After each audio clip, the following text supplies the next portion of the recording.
Welcome back. We've been talking all morning long about rising gas prices and shortages due to Hurricane Harvey. This is what several gas stations around central Texas and South Texas look like right now.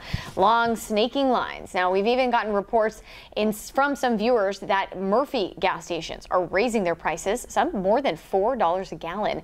But we want to let everybody know we have verified that there's no actual gas shortage. So joining us now this morning to further explain is Daniel Armbruster with AAA Texas. Daniel, welcome. Thank you very much for having me. Yes, and not a shortage. We do have an abundance of supply of gasoline inventory. Yeah. It's just kind of the logistics of getting it from point A to point B that is a little bit tricky right now. But there is some good news. We just got an update from Opus, and they kind of oversee the refineries and operations on that and report on it to us. Okay. And what they're telling us is in Corpus Christi, the refineries are starting to get back up and running. Okay. And they're working to get supply to Austin and to San Antonio. And so over the next few days, we're going to start to see supply come in according to them, and that should help alleviate some of these gas stations running out of gas. This morning, I was passing by a few gas stations that didn't have gas, and then when I drove back by a couple hours later, they did have gas again. Okay. So supplies are starting to come in. It's a little bit slower than what we expect,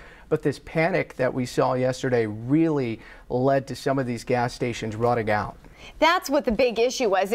Besides the fact that we had the refineries down for a moment there, for a few days there, a lot of people, because they were rushing the gas stations, worried that they wouldn't be able to get gas. They're kind of causing that shortage in itself. Yeah, and I think some of that is people worried that gas is going to run out. Also, people concerned that prices rise. And that is something, you know, this was a catastrophic storm. And not only did it take lives and property, which of course is the worst thing and nothing in comparison to gas prices, but it is affecting everyone in one way or another. And so when it comes to gas prices, people are concerned that the prices are rising, something we typically see after a hurricane, but usually those spikes are brief.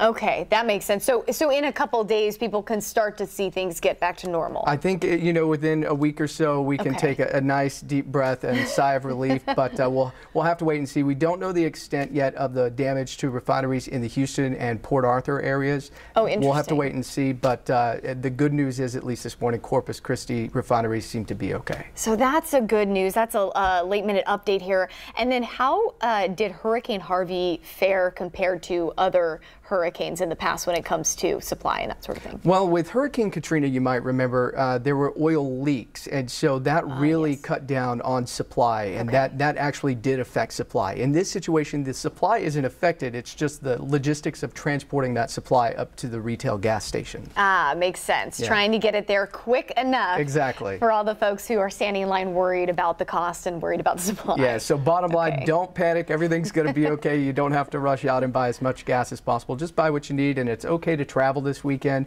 I think overall you'll be able to find gas somewhere. All right, some good news all around there. Daniel Armbruster with AAA Texas. Daniel, thank you. Thank you.